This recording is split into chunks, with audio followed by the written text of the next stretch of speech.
My name is Chris Oliver. I am the Bev Perdue Jennings Assistant Curator of American Art, as well as the curator for the exhibition that just opened to membership today, Ansel Adams, Compositions in Nature. What we'll do tonight is briefly go through the exhibition, Ansel's biography, and the show that just opened. And then what we'll do in accordance with some of the major themes of the exhibition, we'll actually have a musical performance here, a piece written by David Brubeck and his son Chris called Ansel Adams America, that is tied to some of the images in the exhibition that will continue to rotate on the screen through the 20 to 25 minute performance. So why are we gathered here today? To celebrate the life and work of a single artist, Ansel Easton Adams. I think the strong attendance that I see in the audience tonight, as well that I've been seeing all day in the Evans Court Gallery, points to a kind of well-known fact that Ansel Adams is one of the most celebrated and household names in American artists of the 20th century. And that is something that I hope has encouraged you all to come here this evening as we learn more about the man and his work. As we go through, it's images like this, or at least for me, this perhaps is the most closely associated photograph in the exhibition. For me, coming in with my preconceived notions of Ansel Adams for the type of work he was making. These grand magisterial views of the American West are iconic. And for many of us, I think it's how we actually begin to picture and understand what the American Western landscape actually looks like. But through the exhibition, and I hope many of you have, actually I've seen some of you as you all were coming in the gallery today, so I know that many of you have already been in. And one of the tenets of the exhibition is that we want to explore his work through three major themes that are him as a technical photographer, Ansel Adams as a passionate lover of the piano, hence why we'll have the second portion of the program tonight, and as an ardent conservationist. Well, Ansel was born in 1902, and so the first kind of great event of his life is the hugely disastrous 1906 San Francisco earthquake.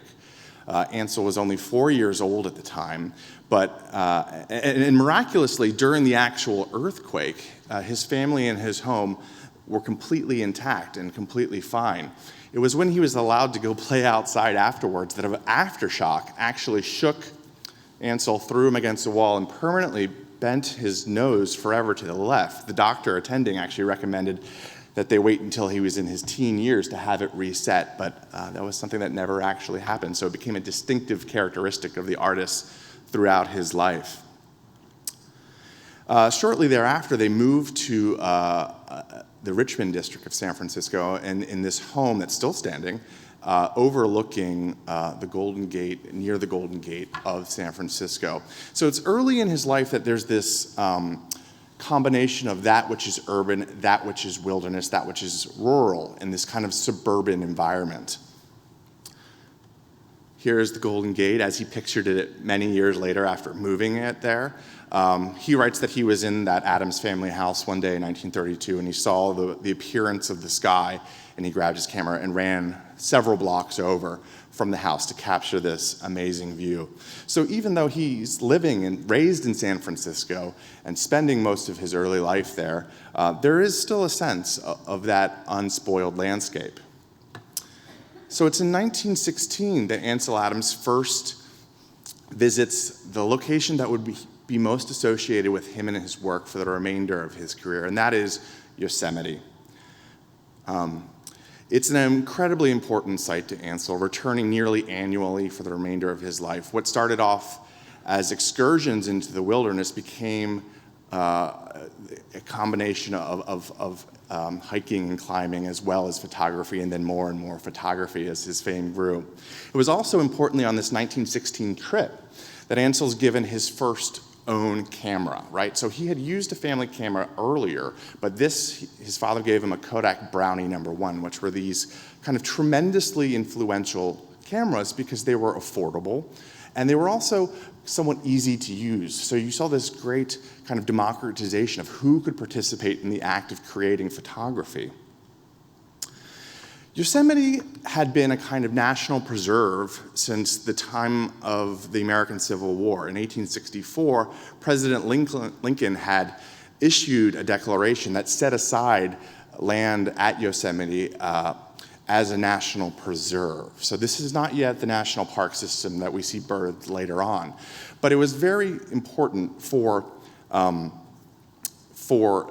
Americans to begin preserving this landscape that was suffering from encroachment. And by the time Ansel Adams is visiting Yosemite, it's gone through the support of people like John Muir and President Theodore Roosevelt.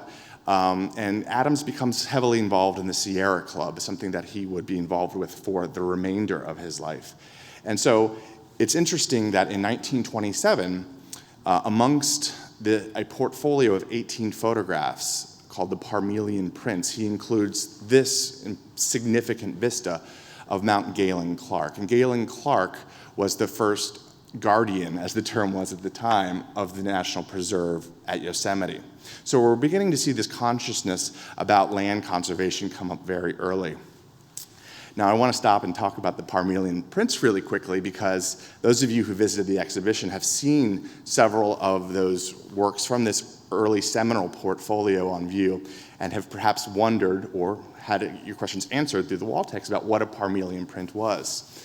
Well, it speaks to the status of photography in 1927, that when this portfolio was published, the word Parmelian was really kind of constructed. It's really a nonsense word, but it gives to photography an air of sophistication that the publishers thought photographic prints would not have. So we see over this career of Ansel Adams, from the early 20s to his death in the early 80s, a emergence of photography in galleries, museums, and collectors across the country as a truly fine art pursuit. So it's something I think that was a bit of a resent, this term Parmelian at the beginning. But nonetheless, we see these early, amazing, beautiful works from 1927, including two more that show, again, his attention and love of Yosemite. Now, one of the things we've done in the exhibition, and this returns to the theme of the idea of Ansel Adams as an incredibly proficient technical photographer, is combine prints, or show them side by side, that were printed early in Adams's career with those that were printed later. So at the end of the section of the Parmelian Prints, we have these two views of monolith, one that was part of that original portfolio, and one that was printed in the late 70s, around 1980.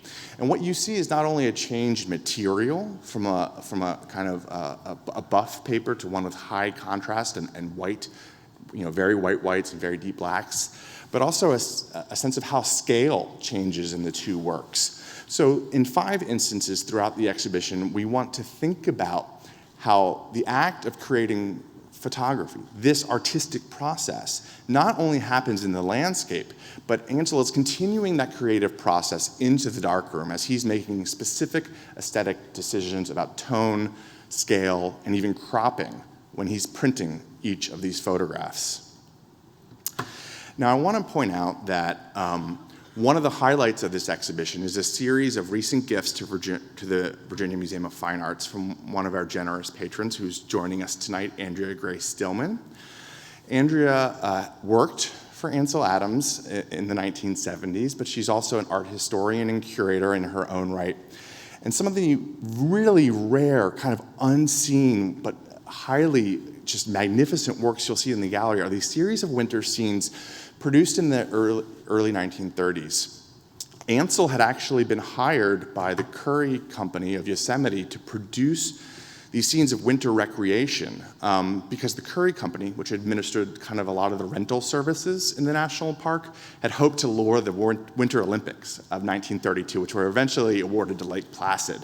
But nonetheless, they result in these amazing images that have, the artist's distinctive landscape style, as well as these kind of highly unusual and fascinating kind of oblique views from the top down. So we're very thankful for these real treasures in the collection and exhibition. So at the same time, Ansel is continuing to grow as a conservationist. By the late 1930s, he's explicitly called upon to go to Washington, D.C. with a portfolio of his works to start lobbying Congress and eventually Harold Ickes himself, who was serving as the Secretary of the Interior, for the preservation of the Kings Canyon in California. Here is an early work that appeared in those Parmelian prints showing Kings Canyon itself.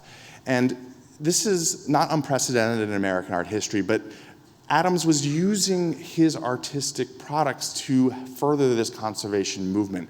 And he was persuasive with them, and he was also successful, perhaps more importantly. Eventually, Adams was well lauded for his work in conservation. In 1980, he was awarded the Presidential Medal of Freedom by President Carter, and after his death, Mount Ansel Adams was named in his honor.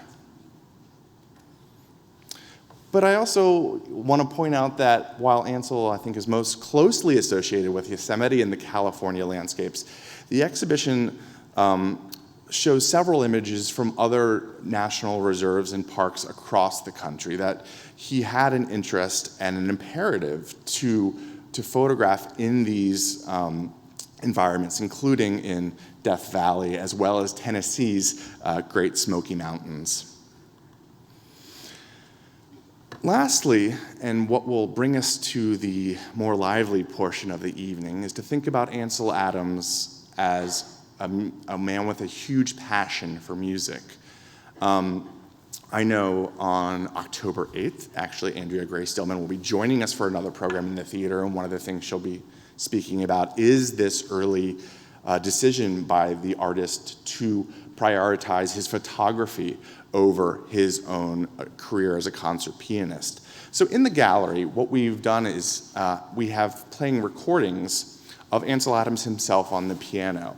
And today was a very busy day on the gallery, but I want you to return on a day when it's not so crowded, and I just sit and meditate with the music that is playing. Much of it was selected by Adams to record on this 1945 album because of its evocative nature, which he realized and often acknowledged that the act of creating music was like an act of creating photography, each their own art form, where the composition is like your photograph's negative and the performance is your final print. That's a paraphrasing of a quote he kind of used several times in his career. So Clearing Winter Storm is particularly one that we have highlighted to pair with a musical performance by Ansel himself in the gallery. Which brings us to why we have a piano and a talented jazz pianist with us tonight. Well, Ansel Adams passes in 1984, but by 2009, 25 years later, a consortium of symphonies in California and other places had the idea to honor Ansel's career through the commissioning of a symphonic piece called Ansel Adams America from the amazing great jazz composer Dave Brubeck and his son Chris. What started as Dave Brubeck's own piano composition that Chris then worked up into an orchestral piece. And tonight, we are going to bring back down to a single piano performance as images from the exhibition scroll. This was the intended method of display by the Brubecks.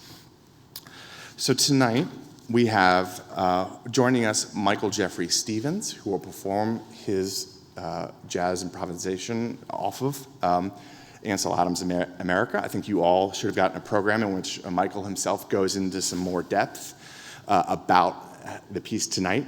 But hopefully many of you have seen Michael perform before. He's been associated with the Virginia Museum of Fine Arts since 1998. And he currently lives in Black Mountain, North Carolina, which is a town with significant visual arts and performing arts combination history through the history of the Black Mountain College.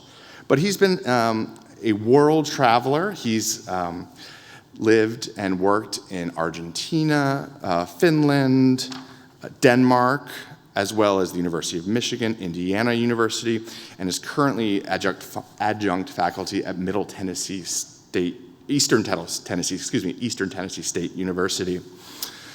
So I'm really honored and pleased to welcome Michael Jeffrey Stevens to the stage. Thank you very much.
maybe I should just say a few words.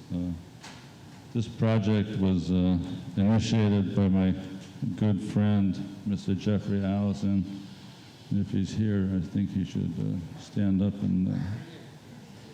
There he is, Mr. Jeffrey Allison.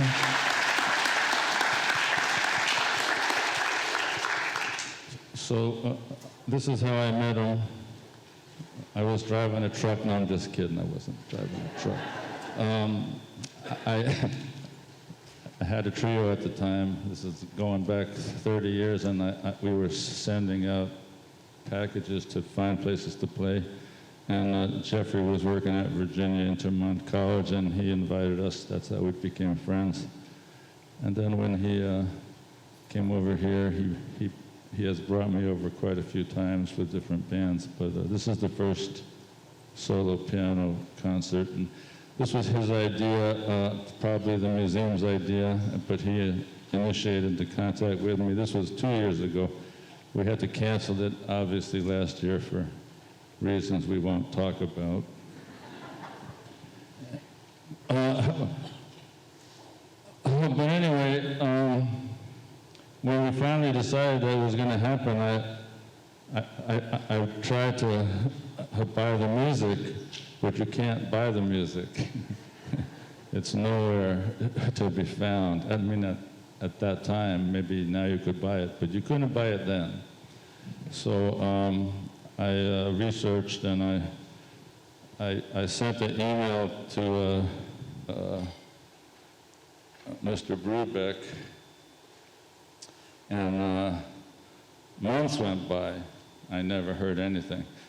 And I'm thinking, well, how am I going to do this if I don't have the music? I mean, I can't transcribe the orchestra piece. It's not, you know, they have to pay me thousands of dollars, and I still probably couldn't do it because I'm not Mozart. So anyway, finally I got an email from his wife. And she said, sorry it's taken so long. We've been doing something or other. And obviously it was during this crazy period, right? So, which still is happening. So she said, yeah, we have like a piano reduction score for any of you musicians. So it had the orchestra part and the piano part, and everything was written on 4 staves, or 5, or 6. So I said, great. If you can email me that score, that'd be great, because, you know, then I could take a look at the music and see if I could even make this happen. I didn't know if I could do it. So I got the music, and then I started to look at it, and then I started to find things in the music that I thought I could improvise over, you know. And there were certain themes that really kept repeating, and then there were other things that I just thought, gee, you know, this is kind of related to music that I understand, so I could improvise over this part and over this part, and we're not going to do that part, that's too hard. We're just going to skip that part. The orchestra could do that, but not me. And eventually I came up with this outline that you heard, and you know, also I was supposed to do it for an X amount of time, so that was another thing. I had my phone up there that it was supposed to show me how much time, but it just turned off. And that was the end of that, right?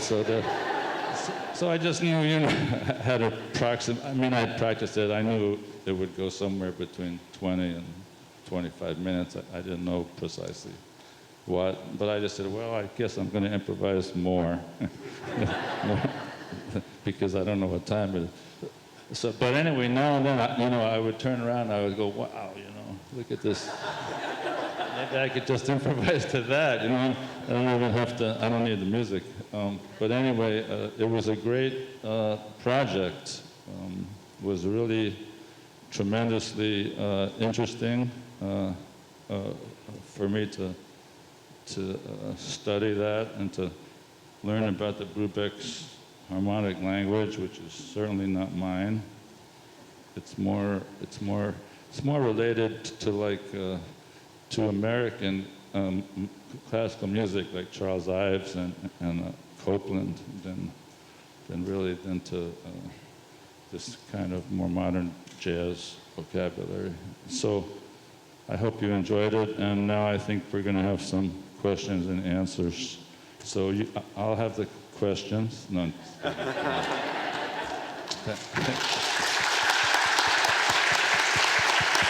While we get a question from the audience, I'll start with a question. You want the answer first? So I know when Dave Brubeck, along with Chris, were composing this work, that they looked towards a lot of Ansel Adams' own favorite musicians and trying to incorporate elements of, for example, Bach, which seems unlike, it was a very favorite composer of Adams, but to incorporate into a work like this. And so I just would love for you to expound, or if you have any more to say on kind of themes, variations, and musical histories that you found as you were working on this. Well, it's interesting. The thing about Bach is that Bach is the engine from where everything else comes. So whether it's jazz or whatever it is, if it's Western music, it comes right from Bach. So it's a no-brainer for anybody who's studying jazz or anything to be able to look at Bach's music and understand it in a way that you could improvise over it. So that was the easy part. And then there were other parts that were kind of more like impressionistic, maybe. But there was a lot of parts that were just like, they were bitonal. In other words, there were two tonalities at the same time. And that really has to do with like Charles Ives and that American classical tradition, and that's not something that I'm so interested in for whatever reason. It's just a taste, it's a personal taste. So by me having to study that music within the context of this piece, I learned a lot about it. I kind of learned how they used it and why it worked a certain way. That's the great thing about music, well, life in general, right? But music, especially, or art. We're in this fantastic museum, this art museum. This is one of the great museums in the country. You're so lucky to have this. Let's give a round of applause to the museum.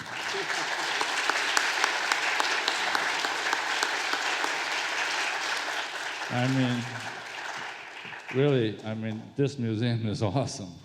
It's just unbelievable. And so, just the fact that I can come here and, I took my wife this morning and we went through some of the museum. And it was unbelievable. And, you can't do the whole museum. You can just do a couple of rooms. So, so art, music, life, the great thing about it is that we're always learning. And especially with music, as a musician, as a composer, I'm always trying to learn more because after a while you don't want to repeat what you've done. It's like, even though you can play something and it sounds really nice, to other people, to you it's like, well, but I've already done that. So I need to change it a little bit. I need to find another way to do it. So it's a constant search for reinventing yourself. And the way that I do it is I just keep studying. So for me to study this piece, for me it was a blessing in a way, because I had to study things that maybe I wasn't so interested in, but now I'm a little bit more interested in it, you know. So I don't know exactly, you know, the relationship between the Brubecks and Mr. Adams. I mean, you know, that wasn't really that wasn't the problem that I was solving. You know, my problem was musical, was how to take an orchestra piece and make it into a piano piece, and then make it into a piano piece that could last between 20 and 25 minutes. Because if I just played what was written, it would be over in 4 minutes, right? So that was great. I mean, you know, I'm glad that you liked it because I really had a good time. So, any other questions? Don't be shy because it doesn't get you anywhere. Hey there. Here's one. So you were not directly connecting with the photographs, but what other inspirations have you used for your compositions, other forms of art or anything? Have you ever done that where you say, I'm inspired? You mean by, in my life? In your life, otherwise, yeah. Oh, yeah, I mean,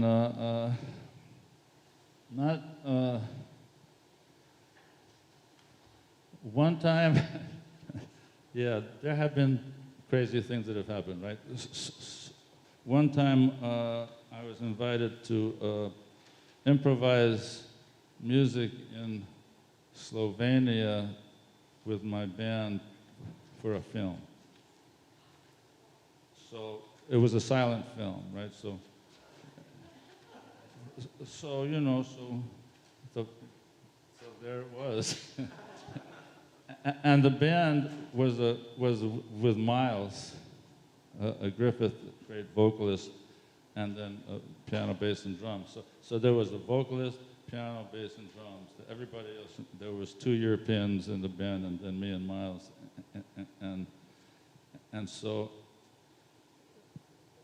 we just got up there, and the film started, and Miles started screaming because that's what he does a lot when he sings. He kind of has this African, very vocal thing. And then we just started playing it, and we didn't know how long or anything. We didn't know what was going to happen, and you know, it was fun. I don't know, you know, if it was a great artistic statement, but generally speaking, my wife will tell you that I'm not very visual, so I don't really, I don't navigate the world with my eyes. I navigate the world with my ears. My wife's a poet, and she navigates the world with her eyes and with everything, but not with so much with her ears. So she's not really so interested in music, although, you know, now she's decided that jazz is okay, you know, jazz is okay. So, yeah, you know, I haven't really been that affected by visual things. You know, it's, I mean, I have, you know, there are artists who I love. I mean, I love Paul Klee.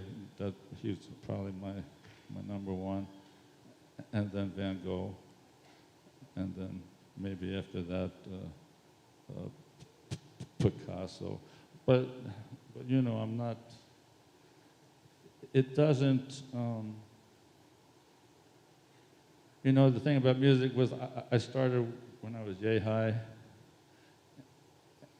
and it was something that absolutely touched me in a way that nothing else has ever done. So I never really got that involved in any other arts. I wasn't as interested, you know.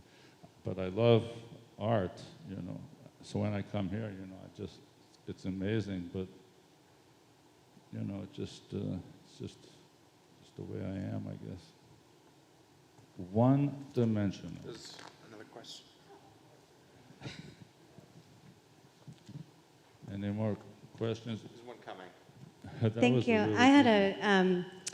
a technology question, maybe for the token millennial in the room. But when you're composing music, what's your process? What kind of technology do you use, or do you do Are you writing it down? Are you writing the notes down? Are you using a computer? Where What's are your you? process? I'm right here. You are. That's a great question. So did you say that you're involved in technology? No, I'm just a millennial, identifying as a millennial. You're a millennial? I'm not sure what a millennial is, actually, to tell you the truth. I was born the year that Ansel Adams died. So, 1984, I'm 37. Okay, and that's a millennial? That's still a millennial. Cool. See, I never knew that. Yes, the answer is I'm very involved in technology. It's an interesting question, okay? First of all, oh, that's funny. In 1984, that's the year that I bought my first computer. Okay? And it was a choice between the Apple and the Atari. And my friend was like a computer freak. He said, man, don't buy the Apple, buy the Atari. That's going to last. And I did. And it didn't last. So then I had to buy an Apple, and after that, I'm just an Apple guy. But, okay, so the reason I bought it was because I wanted to notate my music in a very clear way, and my writing isn't so illegible all the time. And so that was my initial reason. And so that was in 1984.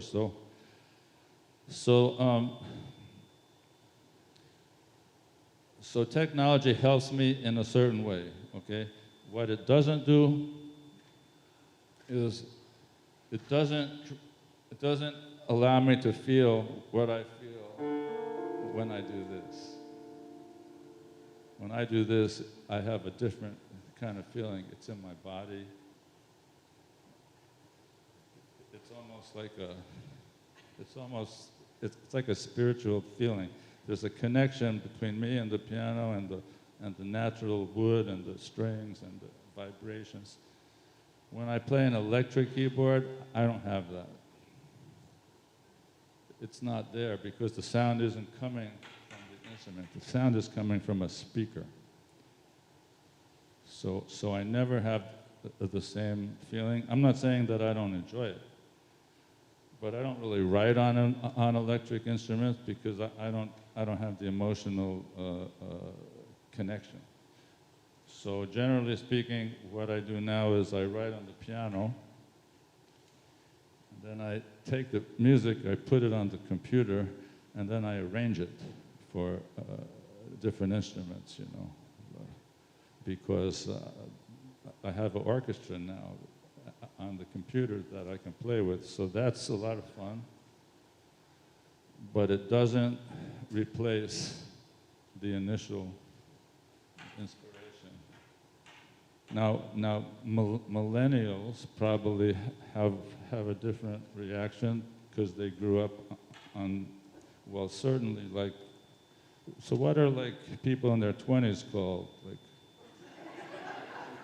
I don't know. But anyway, but I mean, you know, I mean, you can put some computer stuff here and bring a 3-year-old and they'll know how to do it. And I won't have a clue, you know. They can just do it because it's the world that they relate to immediately. And for me, it's always, I have to work hard on it and I like it. But, you know, I would never change this because this is where I feel the music. It's interesting. That's a great question, though. Thank you. Are there any other questions? All right. Thank you all very much.